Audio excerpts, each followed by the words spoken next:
प्रेम से श्री सद्गुरु महाराज की, श्री सद्गुरु महाराज की जय। हम लोग सुन रहे थे जूली दीदी से कि मौसमी और वेदाना के रस को कहते हैं जूस,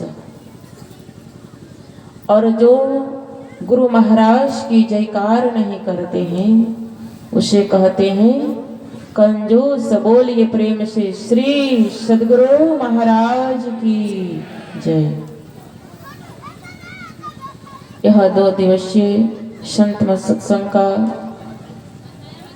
आयोजन जो आज दूसरे दिन का प्रथम पाले के सत्संग में उपस्थित है हम सब, और अभी के सत्संग में हम लोग सुन रहे थे सत्संग योग से महोपनिषद।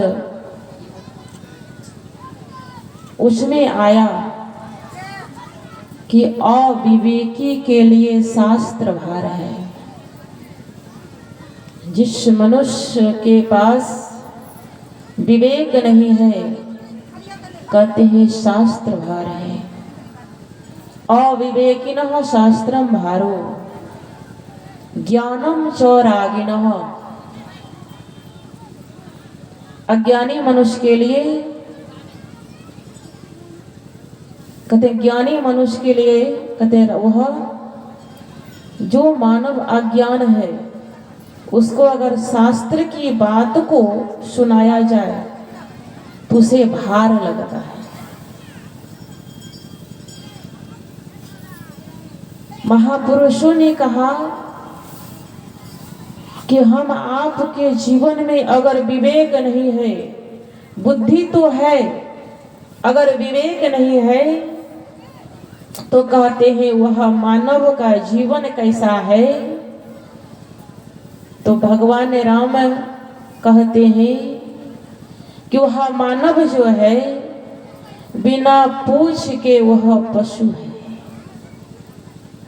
रामचरितमानस में आया है। इसलिए हम मानव को विवेकशील बनना पड़ेगा। कहते हैं बिनु सत्संग, जीवन में अगर सत्संग नहीं है, सत्संग नहीं करते हैं मानव, तो गोस्वामी तुलसीदास जी महाराज कहते हैं कि बिनु सत्संग विवेक न होई। जब तक सत्संग हम सब नहीं करेंगे तो विवेक नहीं होगा। इसीलिए हम आपको विवेकशील बनाना पड़ेगा। उसके लिए हम आपको संतों के सानिध्य में जाना होगा। जैसे हम लोग पाठ में भी सुने कि हर मानव मोक्ष चाहता है, मुक्ति चाहता है, दुख से छुटकारा चाहता है। उसके लिए महोपनिषद में आया कि मोक्ष द्वारे द्वारपालस्य चत्वारः परिकीर्तिता समो विचारः संतोष साधु संगमः। मोक्ष के द्वार पर 4 द्वारपाल हैं, और उन 4 द्वारपाल से हम आपको मित्रता करनी होगी, तब हम आपको मुक्ति मिलेगी। तब हम आप इस संसार में जितने दुख हैं, और सबसे बड़ा दुख है जन्म लेना और मरना, इस दुख से छूटते हैं जो वही मानव सुखी होते हैं। उसी मानव को मोक्ष मिलता है। इसीलिए उन्होंने कहा कि मोक्ष के घर में जाना चाहते हैं तो उनके द्वार में 4 द्वारपाल खड़े हैं। 4 द्वारपाल से मित्रता। पहला है सम।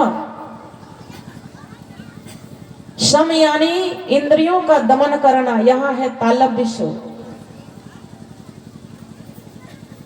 भगवान राम माता शबरी को कहे हैं कि छठदम शील, यानी अपने इंद्रियों को रोकने का स्वभाव बनाना। ये छठी भक्ति में आती है। और यहाँ उपनिषद में आया पहले कि शम, अपने इंद्रियों को रोकने का स्वभाव बनाना, यह पहला द्वारपाल है।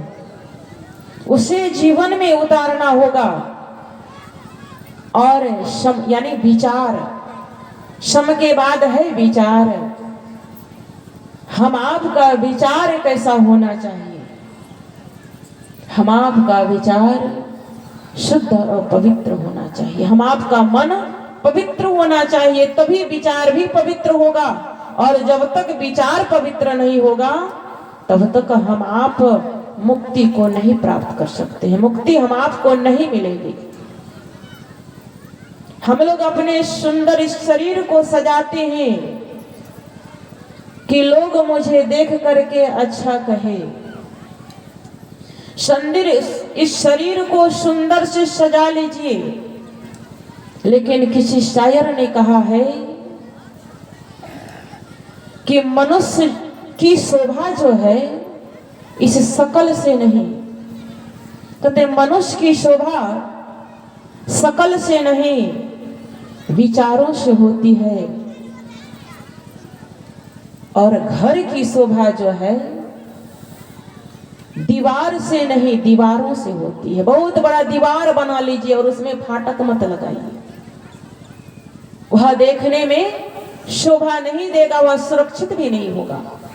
इसीलिए कहते हैं घर की शोभा द्वार से नहीं बल्कि दीवारों से होती है, और मनुष्य की शोभा शकल से नहीं बल्कि विचारों से होती है।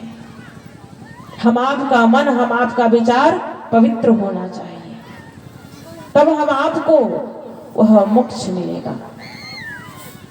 कहते सम विचार, और उसके बाद है संतोष। कहते हैं गोधन, वाजी धन और रतन धन खाना, और जब आवे संतोष धन तो सब धन धूरी समान। और जीवन में बहुत सारा धन कमा लें, कभी संतोष नहीं होगा। सुंदरदास जी महाराज ने कहा इस संतोष के विषय में, उन्होंने सुंदरदास जी महाराज बड़े सुंदर शब्दों में कहा है कि जो 10 20 50 भये, सत होई 1000 की लाख मांगेगी। 10 हो जाए 20 की इच्छा जगेगी, 20 होगी 100 की इच्छा जगेगी, 100 से 1000 की इच्छा जगेगी, लाखों की इच्छा जगेगी।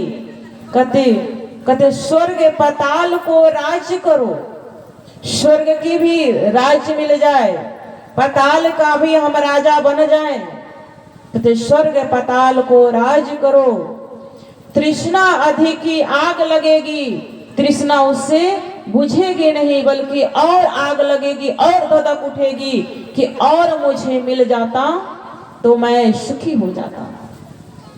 का तृष्णा अधिकी आग लगेगी। और सुंदर एक संतोष बिना 60, तेरी तो भूख कभी नहीं मिटेगी। अगर धन से भूख मिट जाता, तृष्णा समाप्त हो जाती, तो जितने भी हम आप इतिहास को जानते हैं, द्वापर हो गया, त्रेता युग आ गया, उस त्रेता युग में भी, द्वापर युग में भी हम आप रावण के विषय में सुने। सोने का लंका था, रुपए का छाजा था, कुटुंब परिवार से भरा हुआ था, फिर भी रावण को संतोष नहीं था। रावण को संतोष नहीं था। इसीलिए गोस्वामी जी कहते हैं कि जीवन में अगर 2 चीज जिस मानव के जीवन में नहीं है, वह मानव का जीवन कहते अंधकार है। कहते सुत दारा और लक्ष्मी, पापी के भी घर होए, ये दो, यह जो है सुत यानी पुत्र, दारा यानी पत्नी, लक्ष्मी यानी धन दौलत, सुत दारा और लक्ष्मी पापी के भी घर हो जाए, हो जाते हैं पापियों के घर में भी, लेकिन संत समागम और हरि कथा तुलसी दुर्लभ दो। यही उपनिषद में आया है। सम विचार संतोष और अंत में क्या है? साधु संग